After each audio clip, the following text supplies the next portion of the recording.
Hi, Zizaran here with another Delirium League starter, and this is another build in cooperation with Steelmage. So that means that if the build sucks, then it is completely his fault, and if it's really great and you love it, you're welcome.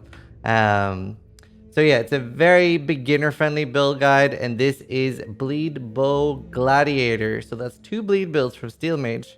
Boy, really likes to make things bleed, huh? Makes you wonder. The play feels really smooth, and you're going to be running around fairly quickly, just exploding mobs with your bow. It's very, very high clear speed, very low investment, and it's got a good potential for scaling the build's damage later on. So the build is being slightly affected by the fossil changes. You now actually need a Elder Bow. So, for example, farming the 6th Link Imperial Bow card is not as strong as it was before. Still great, and you can use that to get an early 6th Link bow while you work on getting an Elder Bow, and then craft an Elder Bow with corroded fossils later for the crazy bleed damage buff that you want with the attacks with this weapon deal loads more damage. If you're not comfortable with leveling with bows, Steel also made a Bleed Gladiator Lacerate / Bladestorm guide, and I think this is a 21-22 point difference, so it's very easy to level as, for example, melee and then switch over to the bow build with very few regrets. So that's definitely an option. Now, if you haven't seen how we do Path of Building guides before, I'd suggest you watch the next video. If not, you can skip and we'll just get on with the guide. But if it's your first time watching, definitely watch the intro. So this is Path of Building, and we use it in a special way, way more than most streamers do. So first, there's download instructions for Path of Building in the description. I'm using a separate branch as well, and we'll have instructions on how to do that. It's a lot more up to date and also has some extra special things like it lets Path of Building do actual impale calculations, and you get to have pantheons. So if you're wondering why mine looks different than the default Path of Building, that is why. It's definitely worth getting POB. Generally, we use it. It's a large part of how we do the guides. And first I want to show how to import a build. So first, to import a build, you would click here, import from paste bin. All of my guides would have a paste bin, and then you would click on the import, and then you get the guide.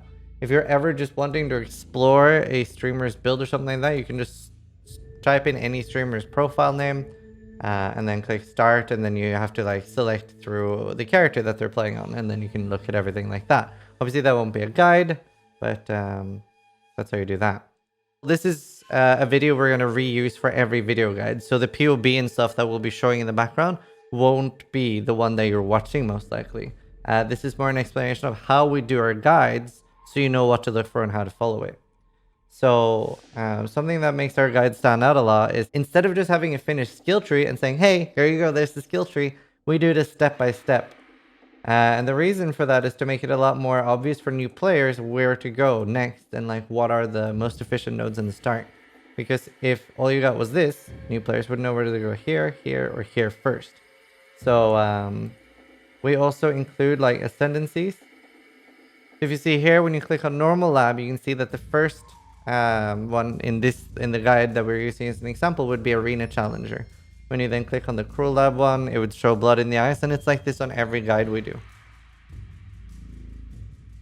And this is a good example too, because the example here is a Gladiator Bleed build, and there's a couple of different versions that we talk about in that guide. So there's one where you focus on cluster jewels, there's one with when you switch to the bleed part, and there's another block version for tankier. In the skills section, we usually try to make it very, very obvious, what's for leveling and what you're actually using endgame, and what your AoE and what your single target is.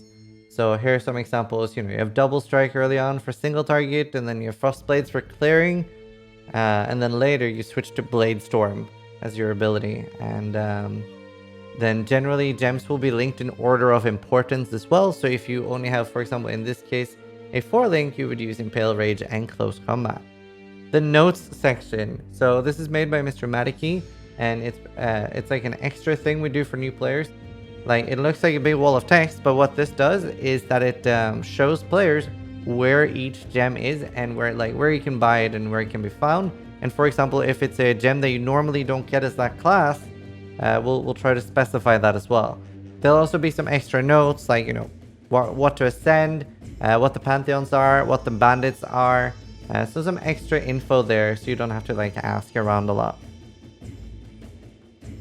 In the item one, there's usually things like early game, mid game, and then like, you know, I am rich and I have the money to invest in this build. So there's different gear sets as well. And pretty much all the beginner guides are really aimed at being on a super budget. I never try to flash like crazy numbers like 20 million DPS, 30 million DPS. The important part about my guides is that a new player who doesn't know much about Path of Exile can achieve this, and we try to help you get that as much as possible. So like I said, this is Bleed, Bow, Gladiator, and you use Split Arrow for your clear speed, and then you have Puncture for single targets. This is especially good if a monster is running around with the Puncture Bleed on it, obviously. This build gets going with very, very little cost, and we've also included a champion version for when you have like crazy good gear, and if you want Perma Fortify just for more survival. The one thing that's nice about this build is that you can start off with basically the same stuff you do endgame. So you have Split Arrow and Puncture early, and you can see what skills are replaced, and then we have some endgame links down here as well. So very, very strong, and you can see what things to use. So your self-casting vulnerability, especially early, and then you have like Pride, and here is like, you know, the gems and the support gems change as you level up. And you can switch to Rain of Arrows instead of Split Arrow if you prefer that for clearing until you get a 4-link or something like that. Ensnaring Arrow is very strong for this build, particularly because of the line that says that while it's ensnared, it counts as always moving. And a moving target always takes a lot more damage from bleeding, and especially puncture. For this build, it's important to remember the physical damage whetstone recipe. So you use a blue or a yellow rustic sash, and then one blacksmith whetstone, and then a weapon. It'll give you a blue weapon back with percentage physical damage. The percentage physical damage is going to be higher on a rare belt than a blue, so if you have the option of throwing an essence or something on a rustic sash, that's definitely worth it early on.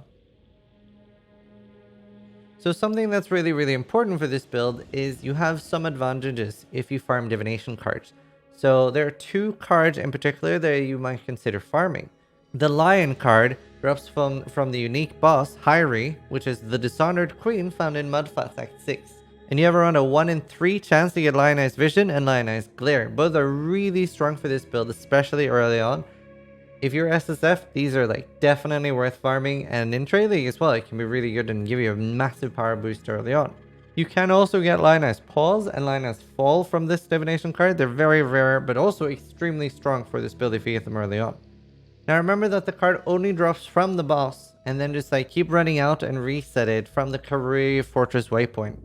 Now another one worth mentioning is the Imperial Legacy divination card, which gives you a 6-link Imperial Bow. This is obviously still a good divination card, however not as strong as before because of the fossil nerf or fossil change. It'll take around 5 to 10 hours to farm if you farm it in Foothills Act 9, and you can also get it in like most of the desert layout maps, so for example desert, and also from dunes and desert springs. So we can see here that the early game gear, you have like just a fist damage bow early on. You don't have anything crazy then. On pretty much all your gear, otherwise early on, you just want life and resist and flat physical damage to attacks where you can get it. There's a couple of leveling uniques worth mentioning as well, like we said. Lionized Vision, Worm Sign for Rampage is really good. Lionized Fall, Lionized Glare, and Lionized Pause. Worm Sign with Rampage can be really good. You can get the endurance charges from the cluster jewels, and you can also get it from cursing with Warlord's Mark. Another option as well is Disciple of the Unyielding. So something that's very important in Path of Exile, and I cannot explain this enough, is the importance of Flasks. The main immunities that you want on a build in priority is Bleed, then Freeze, then Curse, then Shock immunity. And generally you want to like run through a map or an area and keep these up as much as you can, ideally permanently. We have a Granite Flask in this build, a Sulfur, a Quicksilver, a Silver, and Divine Life. You can fairly easily replace your Silver Flask once you start getting Searching Eye Jewels. There's a mod giving you Onslaught if you've killed recently, so definitely look out for that one. As for the pantheons, early on you want to do Brine King just so you can't get stun locked to death, and then you want to do the Ralakesh pantheon to help you with ascending and taking less damage from traps. Endgame, you want to do Solaris. This is something definitely worth upgrading, as well as Soul of Shakari, which is probably the strongest pantheon upgrade in the game, which is immunity to poison. As for anointments, if you don't have Lioness Fall, you want to do Cleaving. If you do have a Lioness Fall, you want to do Growth and Decay. So for this build, gems can be a bit of a hard fit, and set rings definitely come in handy.